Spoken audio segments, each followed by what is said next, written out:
On a deux tensions là, V1T et V2T qui sont tous sous forme sinusoïdale et sous forme temporelle, où il y a la variable T.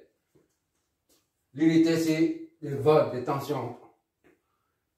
Il s'agit maintenant de déterminer V1, le phaseur V1 et V2 dans le domaine fréquentiel. Et après, on en déduit le déphasage entre V1T et V2T. D'accord? On se servira des phaseurs pour en déduire le déphasage entre V1T et V2T. Puis, il faut aussi trouver la somme de V1T plus V2T. La somme des deux tensions là. Mais on utilisera aussi les phaseurs V1 et V2 pour déterminer V somme, V1T et V2T. Idem pour le produit. D'accord, le produit, j'ai mis un point comme ça. Normalement, on ne met rien du tout, mais je mets un point pour dire c'est un produit. D'accord? Ou ça. Comme d'habitude, il faut transformer le sinus en cosinus pour pouvoir comparer les phases après. D'accord? On y va. On remet là les deux formules. Cosinus, phi.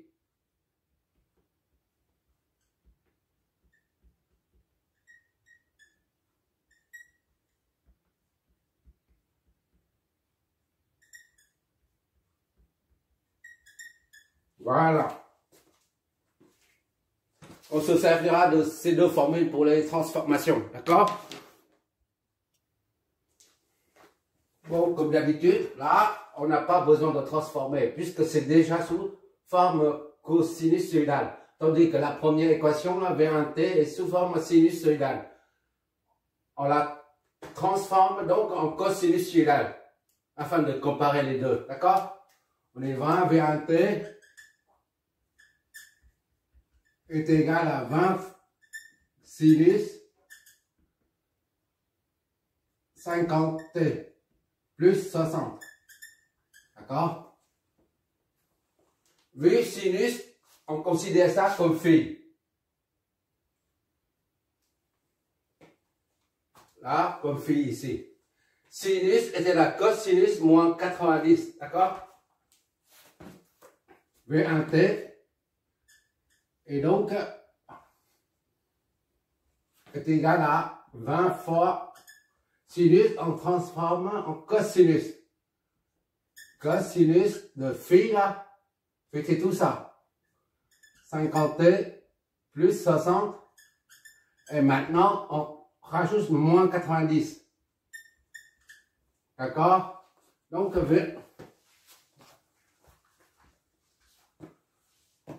on est toujours dans le domaine temporel. V1T est égal donc à 20 cosinus 50T, d'accord, moins 40, moins 30 degrés. Maintenant, V1T est sous forme cosinusoïdale. On peut la transformer en phaseur, c'est-à-dire en phaseur V1, la variable T est disparue, il n'y a plus dans le domaine fréquentiel, il n'y a pas de T, c'est la fréquence, d'accord? 20 et la phase est moins 30. On ne peut pas la fréquence parce que la pulsation est la même, donc la fréquence est la même. Là c'est primo. Et secondo, c'est V de T. V de T, le deuxième signal, qui est déjà sous forme cosinusoïdale. 50T moins 10 degrés. On n'a pas à transformer en quoi que ce soit, parce que c'est déjà sous forme cosinusoïdale, d'accord? Donc, on amène ça, on transforme ça en phaseur. V2 est égal à, on met l'amplitude et la phase, moins 10 degrés, d'accord? Comme tous les deux, les phaseurs sont tous positifs, il n'y a pas de transformation à faire. Si par exemple ici il y a moins 60, dans ce cas-là, il faut transformer de sorte qu'il y a un plus 60. D'accord? C'est pas notre objectif pour le moment.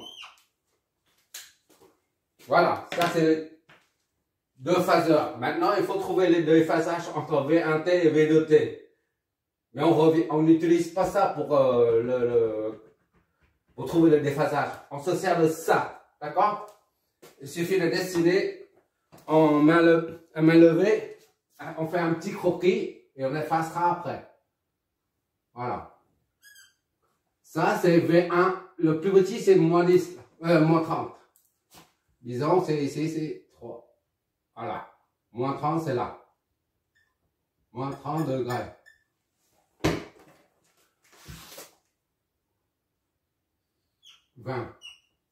C'est V1 qui est à 20 et moins 30. D'accord? Maintenant, V2. V2, c'est ici. 60. Moins 10 seulement. V2. Voilà. V2, c'est 60 moins 10 degrés. D'accord? On efface ça tout à l'heure. C'est moins 10 degrés. On fait la différence des deux en valeur absolue. Il faut que tu revoies la vidéo qui précède celle-là. En valeur absolue, c'est beaucoup plus simple, beaucoup plus cool. Donc, le déphasage est égal à la différence des deux. Tu mets en valeur absolue. D'accord? Tu fais la différence en valeur absolue aussi. La valeur absolue de x est égale à toujours positif. C'est égal à x. Que x soit égal à moins 2 par exemple. C'est toujours égal à 2 là. X est égal à 3. Et bien ça, c'est égal à 3. Une valeur absolue est toujours positive. C'est la raison pour laquelle je sers des valeurs absolues ici. Parce que ce qu'on veut, c'est la différence des deux. Le déphasage, c'est la différence des deux. Moins 10 et moins 30. D'accord? La preuve, on veut un maximum moins.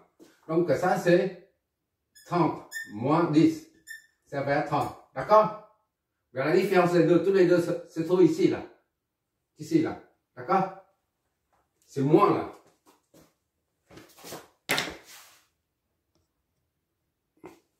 Dans le sens trigonométrique, ça c'est 20. Pourquoi j'ai mis 30? Ça m'arrive souvent de dire une chose et de marquer autre chose. Ça arrive. Bon. Ça c'est, d'ici à là, c'est 20. Je vais prolonger pour mieux voir 20 degrés. D'accord? Comme d'habitude, dans le sens, on fait dans le cercle trigonométrique, sans antihorréa, c'est le sens positif. Là, V1, le phaseur 1 doit rattraper le phaseur 2. Parce qu'on circule, on va dans le sens trigo. Donc ici, tu dois faire 20 degrés. V1, le phaseur 1 doit faire 20 degrés de plus pour se confondre avec V2. D'accord? Autrement dit, V1, le phaseur 1 est en retard par rapport au phaseur 2. D'accord? V1, ça signifie aussi que V1T est en retard de 20 degrés par rapport à V2T. D'accord? Pourquoi on a le droit de dire ici? Ici c'est les phaseurs, ici ce sont des fonctions temporelles. Et bien ça ou ça c'est la même chose.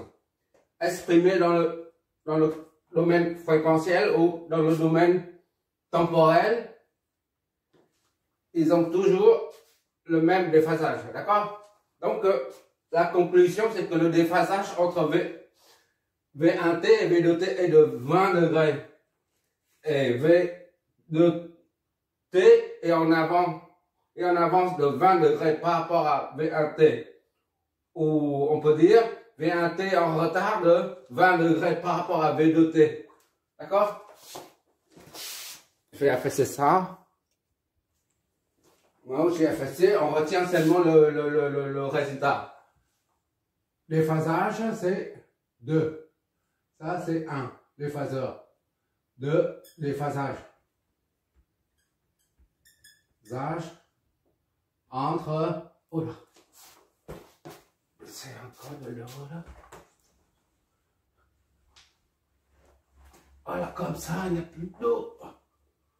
Entre V1T et V2T et de 20 degrés, d'accord?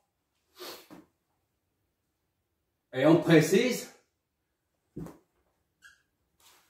V1 T est en retard de 20 degrés par rapport, on a abrégé, par rapport à V2T, d'accord? Ou bien, on peut dire aussi V2T est en avance. C'est pareil au même, d'accord? Par rapport à V1T. Voilà. C'est la conclusion pour la deuxième question. D'accord? La réponse à la deuxième question. Maintenant, il s'agit de trouver la somme des deux, là. V1T plus V2T. D'accord? Et on ne va pas utiliser ça. Ni ça. Parce que ça, c'est la galère. Comme on a déjà signalé pendant les premières vidéos d'introduction au phaseur. Pourquoi et comment? Surtout le pourquoi on utilise les phaseurs plutôt que les formes temporelles. Voilà. Donc, on évite... l'objectif des phaseurs, c'est pour simplifier les calculs. Sinon, ça devient inextricable après. Il faut des sommes, cosinus, sinus, tout ça. En bref, on utilise les phaseurs pour faire une somme ou un produit. D'accord? 3. On fait la somme, on met V. Donc, je réécris. V1T plus V2T. Donc, comme on a déjà en phaseur là, on a phaseur 1, 2 correspondant à V1 et V2 là. Donc, on transforme ça, le V somme, phaseur. D'accord? Il n'y a plus de la variable, il n'y a plus de variable T. D'accord? Est égal à V1 plus V2. Ce sont tous des phaseurs. D'accord? Donc, V somme phaseur, la somme est égale à 20 fois ça, 20 fois, tu peux mettre fois moins 30 degrés, d'accord? Ça, plus le phaseur 2, c'est-à-dire 60 moins 10 degrés. D'accord? Et tu sais que ça, c'est-à-dire phi. Phi est égal à moins. Ça, c'est phi. D'accord? Moins 30, c'est moins phi là. Ou phi est égal à 30. D'accord?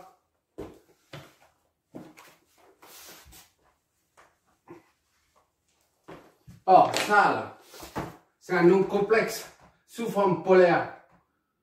D'accord? V là, tu développes. Phi est égal à E, J, phi. D'accord? Il faut que tu revoies les premières vidéos concernant les nombres complexes. Sous trois formes. La forme cartésienne, la forme polaire et puis enfin la forme exponentielle. Et à partir de la forme polaire et la forme cartésienne, on en déduit phi. La phase phi. Et la phase phi est égale à ça. D'accord? Donc on met A. A. Phi est égal à E, J, phi. D'accord? Et E, J, phi est égal à cos sinus phi plus J sinus phi. Tout ça, il faut que tu jettes un coup d'œil sur... ça correspond à ça. Et ça, c'est la formule de l'air. De l'air, je sais pas si un homme ou une femme, je ne sais rien. Mais c'est pas important. Formule de l'air. Là, c'est le nombre imaginaire ou le nombre complexe, si tu préfères, qui va intervenir. C'est-à-dire, il faut transformer ça en nombre complexe, simplement, en utilisant la formule de l'air. Je reprends. Moins 30 degrés, la phase, c'est ça. Et tu développes, on y va, V somme est égal à 20 fois ça. 20 cosinus phi plus J sinus phi. Cosinus phi, c'est moins 30. Plus J, d'accord? Sinus phi.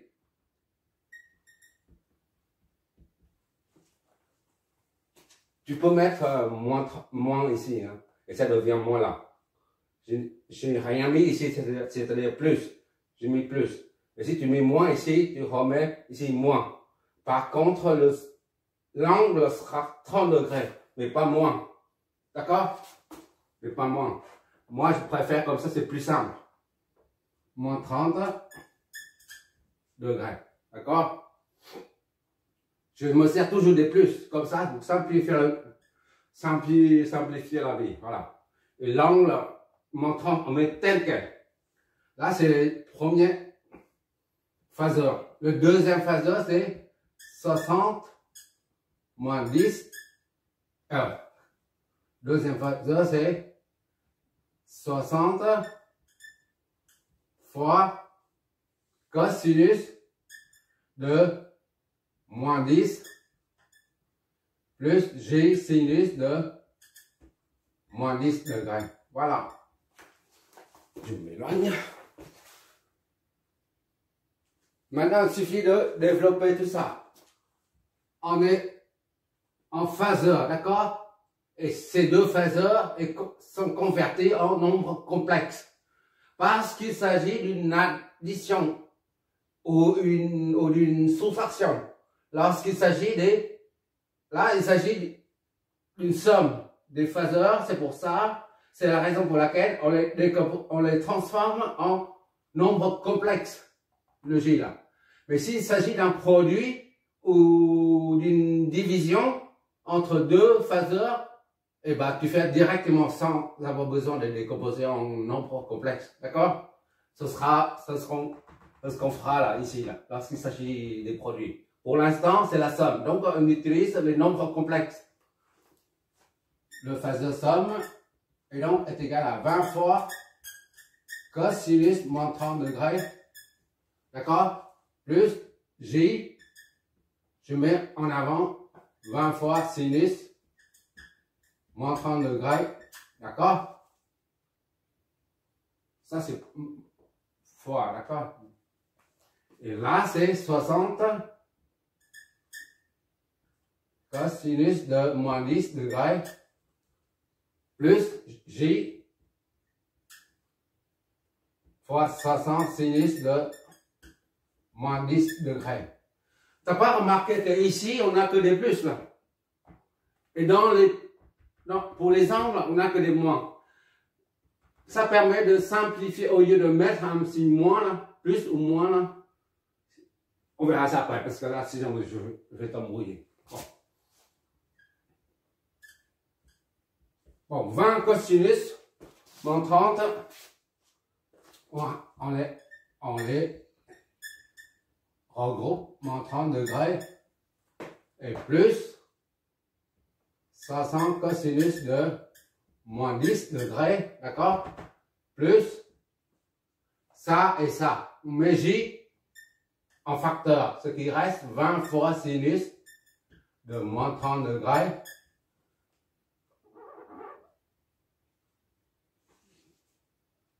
Et plus 60 sinus de moins 10 degrés. Oui, moins 10, c'est ça.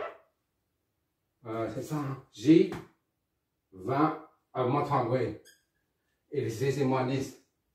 Voilà. On va voir ce que ça donne. 20.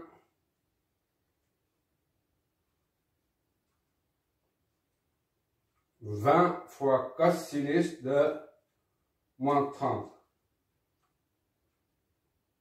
Plus, ça c'est moins 10. D'accord? Ça 60, moins 10. C'est pas un plus, hein, c'est moins 10. J'ai écrit trop proche. Voilà. Plus 60 cosinus de moins 10. Qu'est-ce que ça nous donne? 76 et quelques.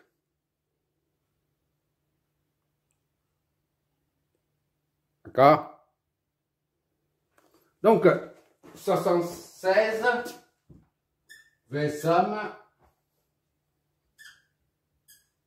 est égal à 76,409. C'est un réel. Plus ça. 20 sinus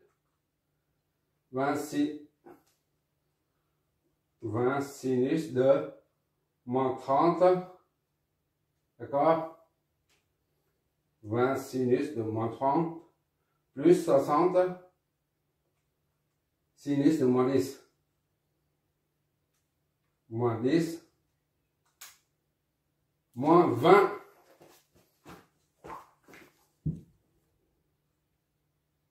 D'accord? 20 sinus de moins 30 et 60 sinus de moins 10. Donc ça fait moins 20, 419. Ici c'est moins J, 400, moins 20, 419. Allez, on met J ici. Voilà. Maintenant, c'est quoi la somme? Alors, il faut la somme de ça et ça. Maintenant, on ramène ça.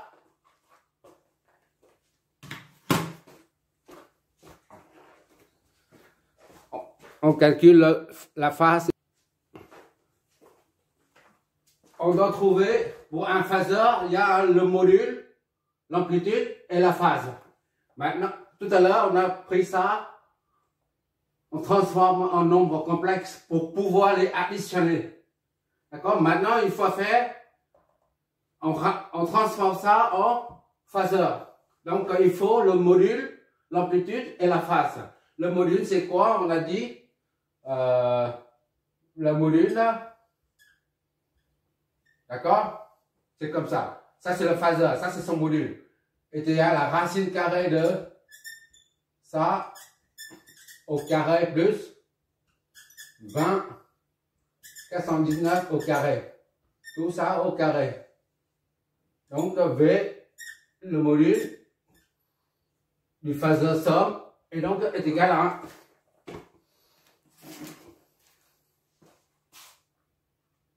Voilà, j'ai déjà préparé.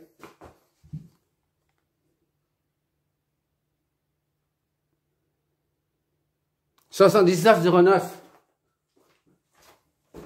79,09 9, d'accord? Et pour trouver la phase, puisque là c'est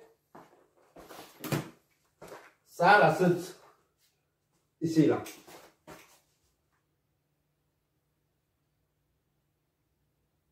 Ce nom complexe est représenté dans le plan complexe de cette façon-là. Réel, imaginaire, d'accord? Ça, c'est 76,04. 76,04, d'accord? Et là, c'est moins 20, 419. Moins 20, J là. Ça c'est moins J là. 419. D'accord? Donc le phaseur, lui, il est comme ça. Le phaseur. V. Somme. D'accord? C'est déjà, on connaît 79,09. D'accord? Il manque la phase. La phase, c'est quoi en fait? C'est ça. D'accord? Pour trouver la phase phi là, ou phi somme, puisqu'on a on calcule le phaseur somme, on dit, pour bien distinguer le phi et phi 1, phi 2, tout ça, on appelle phi somme. Phi somme est égal à ça sur ça. D'accord? C'est arc tangent de phi somme est égal à arc tangent de ça là, sur ça. De 20,419 sur 76,409. Alors, on voit bien que l'angle, chaque fois on a un moins ici, là. Un moins, là. C'est-à-dire que le nombre complexe, c'est négatif. Chaque fois on voit un signe moins. Ça signifie qu'il faut mettre un moins ici, là. Pour avoir un angle négatif. Tout simplement. D'accord? Donc, il faut trouver I somme.